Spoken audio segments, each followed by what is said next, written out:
सुंदर बीवी। राकेश खुद देखने में जितना कम सुंदर था, उससे कहीं ज्यादा सुंदर उसकी बीवी रूपा थी। इस बात की राकेश को बहुत खुशी थी। रूपा, तुम कितनी सुंदर हो। दिल करता है बस तुम्हें देखता ही रहूं। आप भी बहुत अच्छे हैं, तभी तो आपने मुझ जैसी गरीब लड़की से शादी की। आजकल के समय में भला इतना अमीर आदमी बिना दहेज के लिए कहाँ हम जैसी गरीब लड़कियों से शादी करता है। मैंने दहेज इसलिए नहीं लिया रूपा क्योंकि तुम मुझे मिली, और वैसे भी मेरे पास सारे ऐशो आराम है। मुझे तो बस अपने लिए एक सुंदर सी बीवी चाहिए थी जो कि मुझे मिल गई। राकेश और रूपा एक दूसरे के साथ बहुत खुश थे। दोनों की शादीशुदा जिंदगी खुशहाल चल रही थी। पर कहते हैं ना कि कब खुशियों को नजर लग जाए किसी को कुछ पता नहीं होता। अब जैसे जैसे रिश्तेदारों को पता चलता है कि राकेश की शादी हो गई है, तो वो लोग उसकी बीवी से मिलने उसके घर आते हैं। अरे आस्था भाभी, तुम अपने बेटे की शादी करके आ गई और तुमने किसी को बताया भी नहीं। माफ करना कोमलिका जीजी, सब कुछ इतनी जल्दी में हो गया कि बताने का मौका ही नहीं मिला। आखिर ऐसा भी क्या हो गया था भाभी कि तुम मुझे भी नहीं बता पाई। मैं तो तुम्हारी ननद हूँ और राकेश की बुआ। मैं जानती हूँ जीजी, पर मैं तो राकेश को लेकर गांव में अपनी बहन के घर गई थी, मेरी बहन की बेटी की शादी में। पर वहीं पर हमें रूपा मिल गई। राकेश को रूपा इतनी पसंद आई कि लगे हाथ राकेश की भी शादी हो गई। रूपा के घर वाले बहुत गरीब है, इसलिए उन्होंने मंदिर में ही शादी की। बस यही वजह है कि मैं किसी को बता ना सकी। जो हुआ उसे छोड़ दो भाभी। अब तो बस मुझे अपनी बहू से मिलवा दो। जरा मैं अभी तो देखूं ऐसा क्या देख लिया राकेश ने उस लड़की में जो सीधा शादी ही कर ली। कोमलिका के कहने पर अब आस्था अपनी बहू रूपा को बुलाती है। रूपा चाय लेकर बाहर आती है। रूपा की सुंदरता देखकर कोमलिका की आंखें फटी की फटी रह जाती है। आखिर उस बदसूरत काले कौवे को कोहिनूर का हीरो कहाँ से मिल गया। क्या हुआ जीजी? अब कुछ नहीं भाभी, वैसे तुम्हारी बहू बहुत सुंदर है। अब समझ में आया कि आखिर राकेश ने इतनी जल्दबाजी में शादी क्यों कर ली।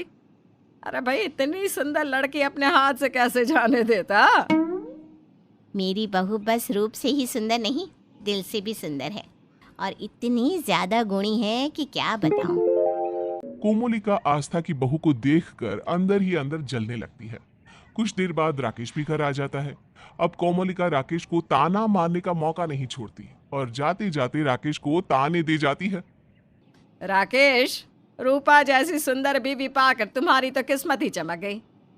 वैसे रूपा बहू, तुमने मेरे भतीजे से शादी करके उस पर एहसान किया है, वरना इसे तुम जैसी सुंदर लड़की कहाँ मिलने वाली थी। नहीं बुआ जी, मैंने इन पर कोई एहसान नहीं किया, बल्कि राकेश जी ने मुझ जैसी लड़की से शादी करके मुझ पर एहसान किया है, और मैं राकेश जी के साथ बहुत खुश हूँ। भाभी, तुमने सही कहा था, तुम्हारी बहू बहुत संस्कारी है। वरना आजकल की बहुएं अपने रूप का इतना घमंड रखती है कि हर समय अपने पति को नीचा दिखाने की कोशिश करती है। खैर, जो भी हो रूपा बहू, अगर मौका मिले तो अपने पति की टांग खिंचाई जरूर कर लेना। और अपनी सुंदरता पर थोड़ा घमंड करना सीखो। समझ रही हो ना क्या कह रही हूँ मैं? जी बुआ जी। इस तरह से कोमलिका जाते हुए अपने भतीजे को यह एहसास दिला जाती है कि वो कितना बदसूरत है।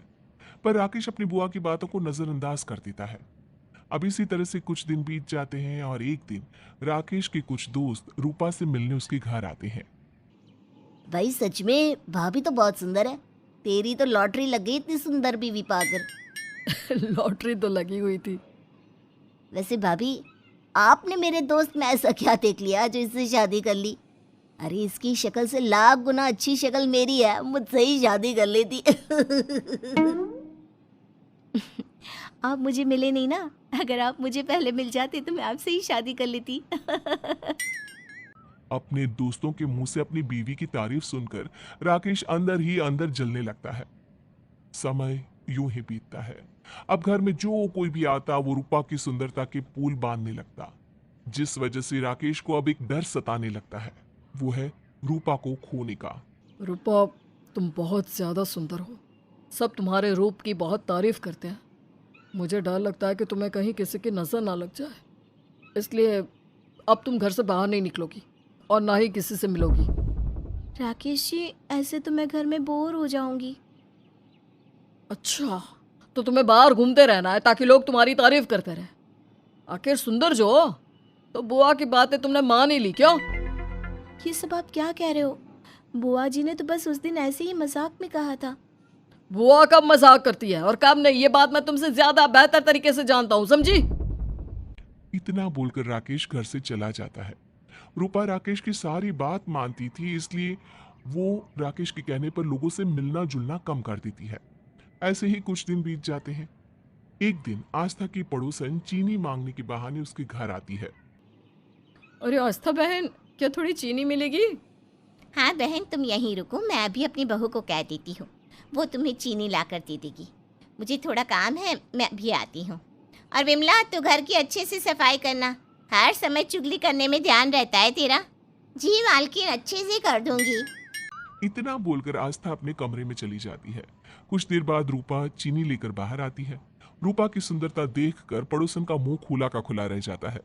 रूपा तो चीनी देकर चली जाती है, पर आस्था की पड़ोसन आस्था की नौकरानी विमला से बातें करने लगती है। अरे विमला, सच सच बता, तेरे छोटे मालिक को इतनी सुंदर बीवी कहाँ से मिल गई? अरे मैं आपको क्या ही बताऊं बहन, लंगूर के मुंह में अंगूर आ गया समझो। मुझे तो खुद समझ में नहीं आता, आखिर बहू रानी ने ऐसा क्या देखा जो छोटे मालिक से शादी कर ली। आस्था की पड़ोसन और उसकी नौकरानी विमला आपस में बात कर रहे थे और राकेश का मजाक बना रहे थे। तभी वहां राकेश आ जाता है और उन दोनों की सारी बात सुन लेता है। राकेश को देख आस्था की पड़ोसन तो वहां से चली जाती है, पर विमला को फटकार लग जाती है। तुम यहाँ काम करने के लिए आती हो या चुगली? एक काम करो, कल से काम पर आने की कोई जरूरत नहीं है, मैं कोई दूसरी नौकरानी रख लूंगा। माफ करना मालिक, गलती हो गई, अब से ऐसी गलती दोबारा नहीं करूंगी। विमला की बार बार माफी मांगने पर भी राकेश उसे माफ नहीं करता और नौकरी से निकाल देता है। अब राकेश गुस्से में रूपा के पास जाता है और अपना सारा गुस्सा उस पर निकाल देता है। ये सब कुछ आस्था अपनी आंखों से देख लेती है। उसे अपनी बहू के लिए बहुत बुरा लगता है, जिसके बाद आस्था राकेश को समझाती है। बेटा, तुझे अपना गुस्सा बहू पर नहीं निकालना चाहिए था, और ये तो लोगों की बात है, लोगों के जितने मुंह उतनी बातें। तू उनकी बातों पर ध्यान मत दे, लोगों का तो काम होता है हंसते खेलते परिवार को तोड़ने का। और तू इस दुनिया में अकेला नहीं है जिसकी बीवी सुंदर है। तू समझ रहा है ना बेटा मैं क्या कह रही हूँ? हाँ माँ, आप शायद बिल्कुल सही कह रही हैं। मैंने ही बेमतलब में ही रूपा पर अपना गुस्सा निकाल दिया, जबकि वो तो मेरी सारी बात मानती है। पर अब मुझे समझ में आ चुका है और इसलिए अब मैं लोगों की फिजूल की बातें नहीं सुनूंगा।